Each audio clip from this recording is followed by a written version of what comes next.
Students, मेरा नाम आदित्य है and you all are very welcome on this channel. तो कैसे हैं आप लोग? बढ़िया है, मस्त है, खुश है। चलिए आज का जो लेक्चर है, आज का लेक्चर क्लास 9th का जो हम लोग पैरेलल लाइंस के बारे में कॉन्सेप्ट को पढ़ने वाले थे उसी से जुड़ा हुआ ये लेक्चर है।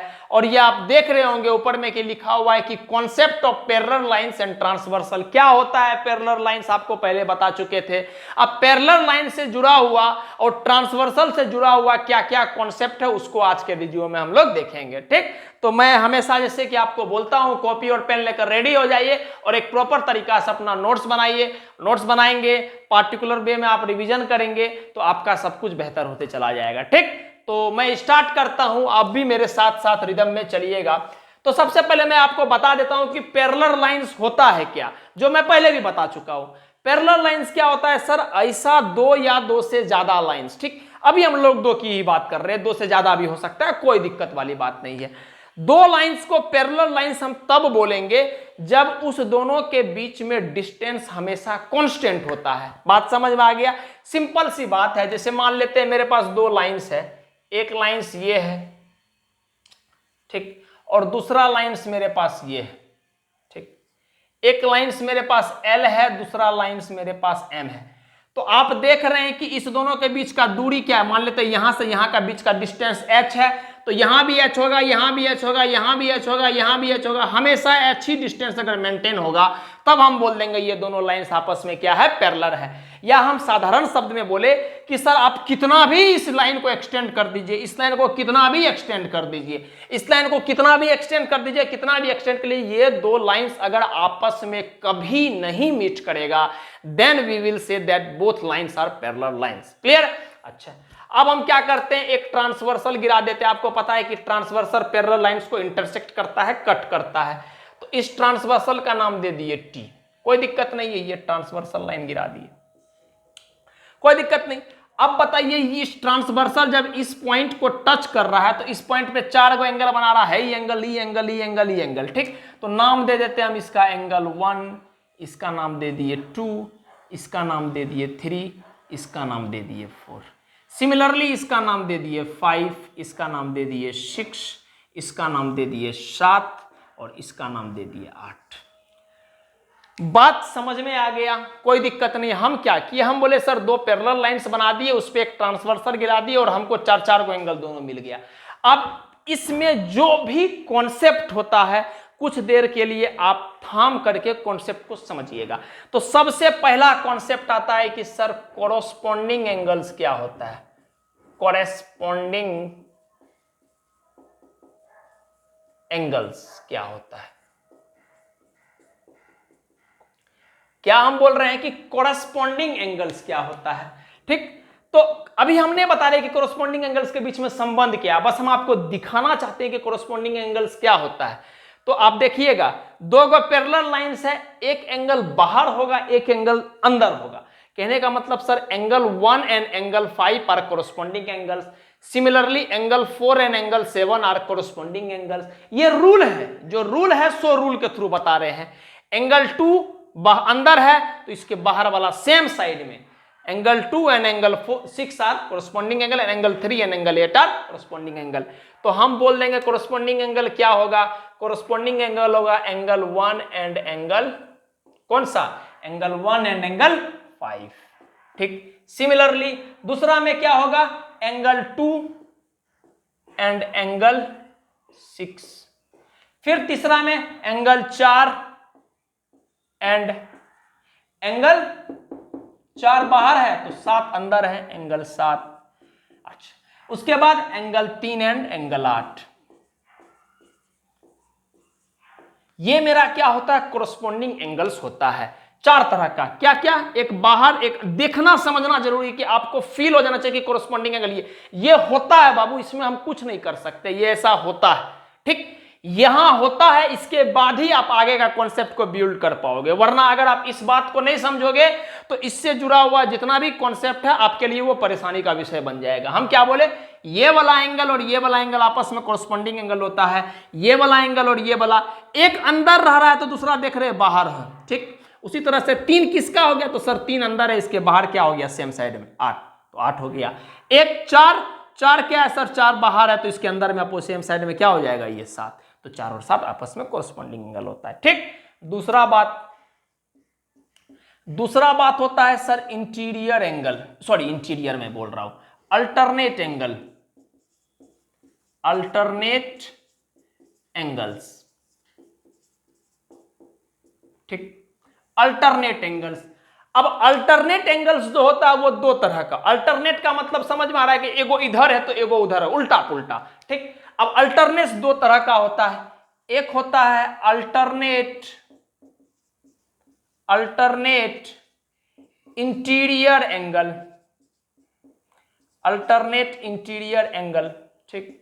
दूसरा होता है, आपको पता चल गया कि अगर ये इंटीरियर है तो दूसरा क्या हो जाएगा, एक्सटीरियर, बाहर। तो alternate exterior angle.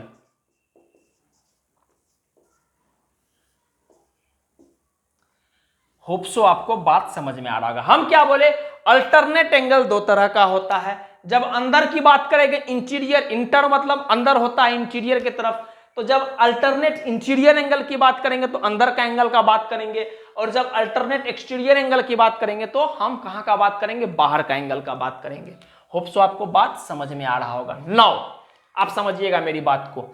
Alternate interior angle, interior की पहले बात करते थे। इंटीरियर का मतलब हो गया सर 2 गो पैरेलल लाइन है, ध्यान दीजिएगा बात, 2 गो पैरेलल लाइन है। पैरेलल लाइन के अंदर में कौन कौन एंगल है, 2, 3, 5 और 7, यही 4 गो एंगल अंदर में है। ठीक, तो अल्टरनेट मतलब एक इधर है तो दूसरा उल्टा हो जाएगा इसके इधर वाला, तो 3 और 5, 2 और 7 क्या होगा, अल्टरनेट इंटीरियर एंगल। तो हम यहां से लिखेंगे एंगल 3 एंड एंगल 5, क्या, एंगल 3 एंड एंगल 5, और दूसरा क्या, एंगल 2 एंड एंगल 7।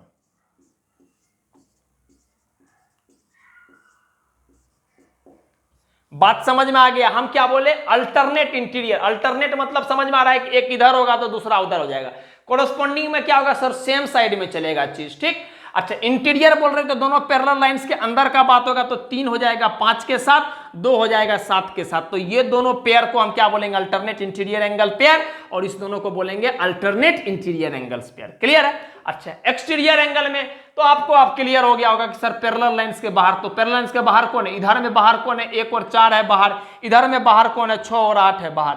तो अल्टरनेट मतलब ई वाला जो होगा वो उल्टा हो जाएगा इधर वाला से, तो क्या होगा, 4 और 6, 1 और 8। तो यहां से हम लिखेंगे क्या, कि एंगल 1 एंड एंगल 8, और लास्ट में फिर क्या लिखेंगे, एंगल कौन सा, 1 और 8 हो गया, और क्या लिखेंगे, 4 एंड 6।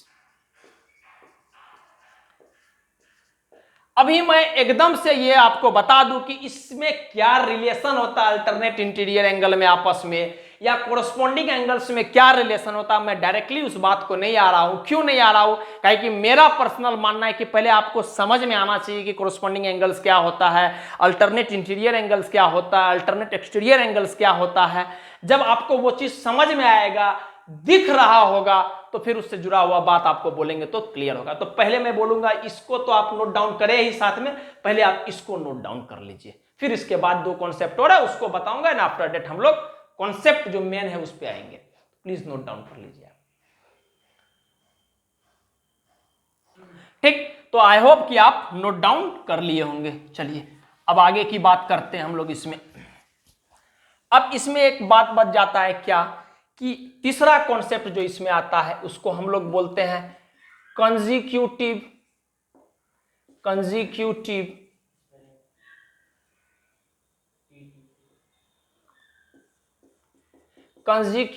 इंटीरियर एंगल, या फिर हम इसको बोलते हैं को इंटीरियर एंगल, या फिर हम इसको बोलते हैं एलाइड एंगल्स।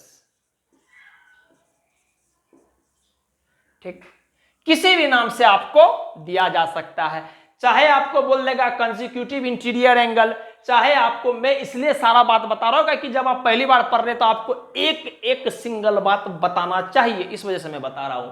को इंटीरियर एंगल, या हम इसको एलाइड एंगल्स भी बोल देते हैं। लेकिन मैं आपको यह बात क्लियर कर दूं कि ज्यादातर पॉपुलर में है को इंटीरियर एंगल, तो बार बार हम लोग को इंटीरियर एंगल लिखेंगे। ठीक, तो आप देखिए को इंटीरियर एंगल क्या होता है। को इंटीरियर एंगल होता है पैरेलल दोनों लाइंस जो होता है ना बाबू, उसके अंदर का कॉन्सेप्ट होता है। कहने का मतलब एक साइड में ये 2 और 5 और 3 और 7 मेरा को इंटीरियर एंगल्स होता है। तो ये बात लिख लीजिएगा आप कि angle 2 and angle 5, angle 2 and angle 5। जैसे मैं पेयरिंग लिखा रहा हूं वैसे ही आप लिखिएगा एंगल 3 और एंगल 7। ये क्या होता है, को इंटीरियर एंगल्स। क्लियर है, समझ में आ गया बात। तो हम लोग क्या पढ़े, हम लोग सबसे पहले पढ़े क्या कि सर पैरेलल लाइंस क्या होता है। पैरेलल लाइंस के बाद पढ़े कि पैरेलल लाइन ट्रांसवर्सल को डिवाइड करता है तो कुछ तरह से एंगल फॉर्म होता है, और जब एंगल्स फॉर्म होता है तो उसमें कुछ बात पढ़े कि कोरस्पॉन्डिंग एंगल्स किसको बोलते हैं। और जो दो कॉन्सेप्ट था कि इंटीरियर एंगल में खास करके दो बात कि अल्टरनेट इंटीरियर एंगल्स क्या होता है और अल्टरनेट एक्सटीरियर एंगल्स क्या होता है। और उसके बाद आखिरी बात पढ़े कि कंसेक्यूटिव इंटीरियर एंगल्स, या फिर हम उसको को इंटीरियर एंगल्स बोलते हैं, या फिर हम उसको एलाइड एंगल्स बोलते हैं, ये क्या होता है। क्लियर है। अब इसके बाद जो कॉन्सेप्ट है मेन वही इंपॉर्टेंट है, उसको करेंगे। तो पहले आप इसको नोट डाउन कर लीजिए। अब इससे जुड़ा हुआ कॉन्सेप्ट को हम लोग पढ़ेंगे। 4 कॉन्सेप्ट है, सिर्फ 4 का 4 कॉन्सेप्ट ही इंपॉर्टेंट है। आप समझिएगा बात को मेरी। अगर आप इस चारों कॉन्सेप्ट को अच्छे तरह से समझ गए, आप जीवन में कभी, जीवन में मैं गारंटी लेता हूं इस चीज का कि आप पैरेलल लाइन का किसी भी लेवल का सवाल आ जाए, आप यूपीएससी का पेपर उठा के देख लीजिए, जो एप्टीट्यूड का पेपर होता है उसमें अगर पैरेलल का सवाल आएगा वो आपसे बन जाएगा, इसका गारंटी है। तो बस इस 4 कॉन्सेप्ट को आप ध्यान से देखिएगा। ठीक, तो 4 कॉन्सेप्ट क्या होता है पहले मैं आपको लिखाता हूं। कॉन्सेप्ट्स पैरेलल लाइन और ट्रांसवर्सल में सबसे इंपॉर्टेंट बात है कॉन्सेप्ट। पहला कॉन्सेप्ट क्या होता है, पहला कॉन्सेप्ट ये बोलता है कि ऑल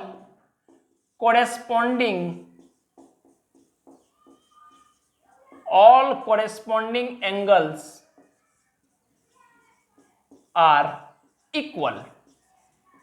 अभी आपको दिखाए थे बाबू कि कोरस्पॉन्डिंग एंगल्स क्या होता है, तो इससे रिलेटेड कॉन्सेप्ट ये होता है कि सब कोरस्पॉन्डिंग एंगल्स आर इक्वल। कहने का मतलब आपस में हर एक कोरस्पॉन्डिंग एंगल्स क्या होता है, इक्वल होता है, कोई दिक्कत नहीं है। नेक्स्ट बात, दूसरा, all interior angles, sorry interior नहीं, alternate interior, all alternate interior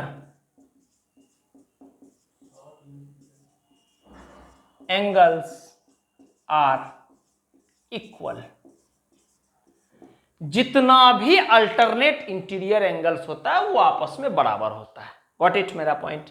next, तो अब आप समझ गए sir, all exterior, sorry all alternate exterior, all alternate exterior angles are equal. 3 बात समझे क्या कि अभी दिखा चुके हैं आपको अल्टरनेट इंटीरियर एंगल्स क्या होता है, अल्टरनेट एक्सटीरियर एंगल्स क्या होता है, कोरस्पॉन्डिंग एंगल्स क्या होता है, ये सब बात आपको हम बता चुके हैं। तो बस आपको जो लिखाए हैं पेयरिंग, आप अपने नोट्स में खुद पेयरिंग को देखिएगा और कनेक्ट कीजिएगा कि सर ये और ये बराबर होगा, ये और ये बराबर होगा, ये और ये बराबर। बाकी सवाल के थ्रू हम सारा बात आपको फिल कराएंगे, उसके लिए आप निश्चिंत रह जाइए। ठीक, हम क्या बोले, पहला बात कि सारा का सारा कोरस्पॉन्डिंग एंगल्स आपस में बराबर होता है, सारा का सारा अल्टरनेट इंटीरियर एंगल्स आपस में बराबर होता है, और सारा का सारा एक्सटीरियर अल्टरनेट एक्सटीरियर एंगल्स आपस में बराबर होता है। और चौथा जो सबसे इंपॉर्टेंट कॉन्सेप्ट है क्या, कि the some of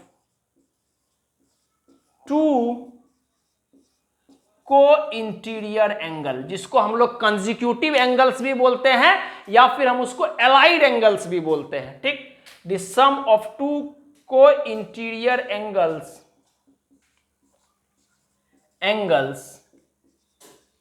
is equal to 180 degree. ये वेरी इंपॉर्टेंट बात है कि दो को इंटीरियर एंगल का जोड़ समेसन जोड़ समेसन हमेशा 180 डिग्री के बराबर होता है। क्या बोले हम कि सर दो कोरस्पोंडिंग एंगल्स आपस में बराबर होगा, दो अल्टरनेट इंटीरियर एंगल्स आपस में बराबर होगा, दो अल्टरनेट एक्सटीरियर एंगल्स आपस में बराबर होगा, और आखिरी बात बोले कि दो को इंटीरियर एंगल का जो सम होता है, एडिशन होता है, वो हमेशा 180 डिग्री के बराबर होगा। ये चार कॉन्सेप्ट बस आपके दिमाग जहन में उतर गया, कुछ बचा ही नहीं है। बाकी थ्योरेटिकल चीज है, थ्योरम है, वो है मैथ के थ्रू जो अभी आपके क्लास में है, वो सब हम करेंगे, उसके लिए निश्चिंत रहिए आप। लेकिन समझना और काम का बात यही चार गो है।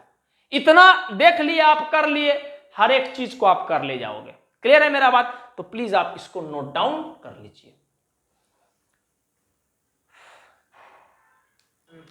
अब जो है, अब हम लोग को एक्सियोम पढ़ना है। पैरेलल लाइंस में जो एक्सियोम आता है उसको पढ़ना है। एक्सियोम के बारे में आपको पहले बता दिए थे कि एक्सियोम एक ऐसा चीज होता है जिसको प्रूफ की आवश्यकता नहीं होती है।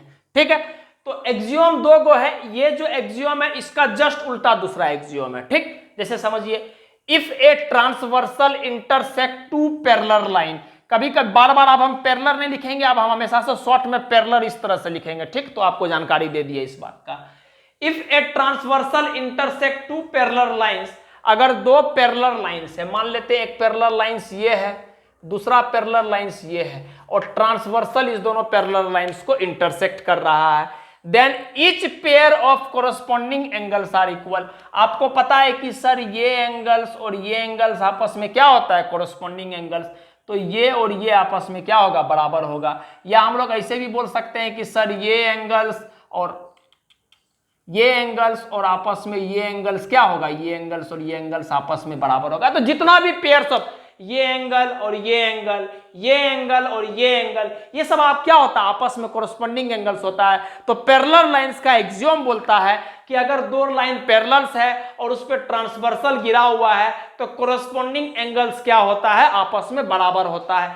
इसी बात को लेके हम सारा का सारा थ्योरम को प्रूफ कर देंगे, आप एकदम निश्चिंत रहिएगा। ठीक, दूसरा इसका उल्टा कि अगर ट्रांसवर्सल इंटरसेक्ट कर रहा है दो पैरेलल लाइंस को, ठीक, या दो पैरेलल लाइंस मत बोलो, आप दो लाइंस बोल दो। ठीक, अगर ट्रांसवर्सल इंटरसेक्ट कर रहा है दो लाइंस को इस तरह से कि उसका आपस में कोरस्पोंडिंग एंगल्स बराबर है, कहने का मतलब ये एंगल, ये एंगल, ये एंगल, ये एंगल, ये आपस में कोरस्पोंडिंग एंगल्स बराबर है, तब जाके वो दो लाइंस जो होगा, वो दो लाइंस क्या होगा, वो दो लाइंस आपस में पैरेलल होगा। कहने का मतलब ये है कि एक लाइन ये है, दूसरा लाइन ये है, उस पे एक ट्रांसवर्सल गिरा दिए, तो अगर कोरस्पोंडिंग एंगल्स आपस में बराबर है, कहने का मतलब ये और ये आपस में बराबर है, तो पक्का है कि ये दोनों लाइंस आपस में पैरेलल होगा।